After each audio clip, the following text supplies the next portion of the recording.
What's up, everybody? This is Jeremy, and this is going to be my review for the Space Cadets series. The Space Cadets was a short 3-book series that went from mid-91 to early 92, right before we started the original Goosebumps series. Space Cadets is a very comical series, and I mean like cartoony comical. It takes place at the Space Academy, located 200 miles outside of Des Moines, Iowa. The story is about 4 cadets. Hunk is portrayed as a strapping, good-looking guy with little to no common sense. Shaky, who is very clumsy and fragile, is also kind of the nerd out of the group. Rip is the slob, who's always stuffing his face and making fart jokes and stuff like that. Then last is Andy. He's actually an android, and androids aren't allowed in the Space Academy. Only the other 3 cadets know his secret. The Academy is run by Commander Dorque. His name is spelled D-O-R-Q-U-E, like the word torque except with a D. So everyone in the story calls him Commander Dork, and he's always correcting people, telling them that the proper pronunciation is Dorque. The commander hates the 4 cadets and will do whatever it takes to have them kicked out of the academy. He also has a daughter named Debbie Dorque. Debbie has a huge crush on Hunk, and anytime her father has a plan against the 4 cadets, she always warns them ahead of time because she doesn't want anything to happen to Hunk or his friends. There's another cadet named Beef Hardy. He's pretty much like the perfect cadet, follows all the rules and regulations to the T. The commander thinks very highly of him, and uses Hardy for most of his plans against the 4 cadets. He also has a crush on Debbie, so he's always trying to impress the commander's daughter. There's one more cadet named Cammy Cheesewell, and she's in love with Beef Hardy. She doesn't really have anything personal against the 4 cadets, but since she likes Hardy so much, she helps him with all of his plans. So as you can see, there's a little love triangle thing going on. Cammy likes Hardy, Hardy likes Debbie, and Debbie likes Hunk. In the first book, Jerks in Training, Commander Dorque decides that he's ready to retire. When he calls the general to tell him the news, the general tells him no, he can't. Not until he gets rid of the 4 worst cadets at the academy, which would be Hunk, Shaky, Rip, and Andy. In this book, the cadets aren't official space cadets yet. They're in training, hence the title Jerks in Training. The commander orders Hardy to come up with a way to keep the 4 cadets from passing any of their exams. The cadets have 3 exams that they have to take: a disciplinary exam, a written exam, and a weapon skills exam. As you can guess, most of the plans end up backfiring on them. For instance, during the disciplinary exam, all the cadets have to stand at attention for a certain length of time without moving. Cammy and Hardy decide to dump itching powder on the cadets so they can't sit still. But the first cadet they try this on is Andy, the android, so it obviously won't work on him. Well, Cammy and Hardy dump the powder on themselves to try and figure out why it isn't working, which causes them to itch and not be able to sit still. But that's about all that goes on in the first book. The second book, Losers in Space, starts out with the commander telling Beef Hardy that there is an inspection coming up on the Space Academy and all the cadets. The general that is doing the inspection is also bringing along an ambassador from the new planet Dipso 1. Obviously, their attempt to keep the space cadets away from the inspection fails horribly. When the general and ambassador arrive, they give a big speech to the cadets, informing them that they have built the biggest, most expensive ship ever, and they have rightfully called it the Expensive One. In the story, the 1 is characterized as a Roman numeral 1 and not the word 1. But anyways, after the inspection, they would determine which lucky cadets were going to take part in a trial run of the Expensive One.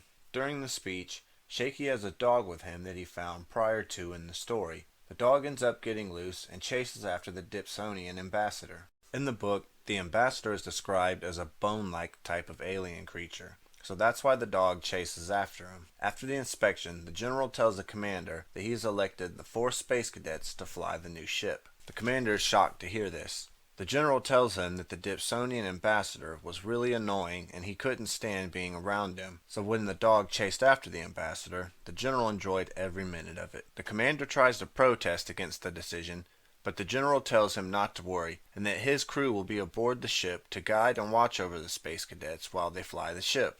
But when it comes time for the ship to launch, the space cadets accidentally take off with Debbie Dorque inside the ship, leaving the captain and the ship's crew behind. At which point, they become losers in space. The third and final book is Bozos on Patrol. The book begins with Hardy going over his new top secret mission to spread fertilizer around the new field outside the Space Academy. The commander is using Hardy to plant and grow sweet potatoes so he can make the cook bake sweet potato pies for him anytime he wants. The commander also tells him that the general is sending a crew from the Space Patrol headquarters to film a documentary about the Space Academy, and the commander wants to make sure that the Space Cadets aren't around to be in the film. Meanwhile, the 4 Space Cadets have been flunking all of their courses, and Debbie is trying to convince them to earn some extra credit before they are kicked out of the Academy. While the film crew is recording their documentary, the Space Cadets get a visit from a new allied planet called Schnauzer. The Schnauzers are a rhinoceros type of looking alien race, and they are lending their most prized possession as a symbol of friendship between their 2 academies.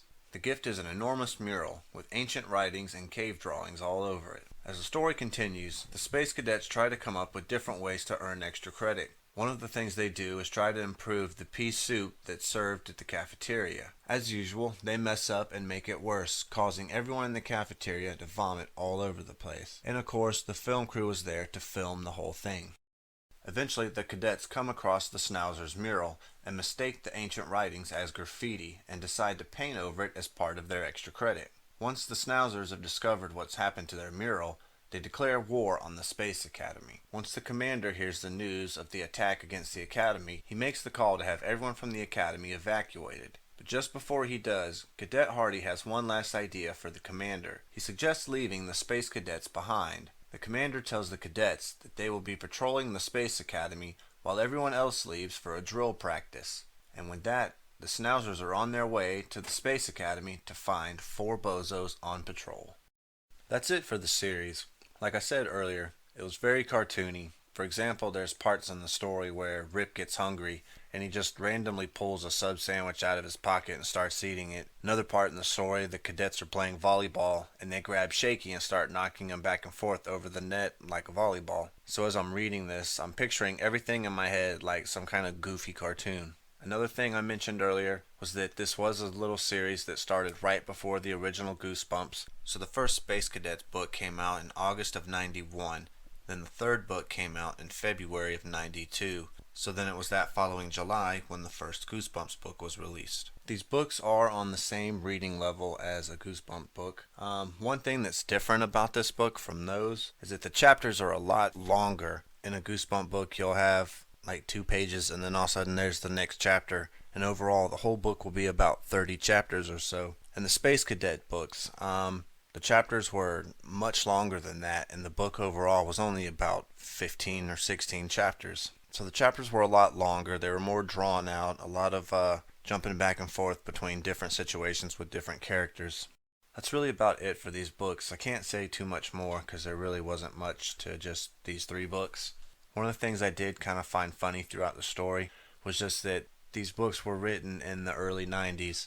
So you're taking like an early 90s point of view of what the future was going to be like. So in the books, they're, traveling space and they got spaceships and all these different alien races. Yet they still have some of this, not old school, but just typical technology from that time period.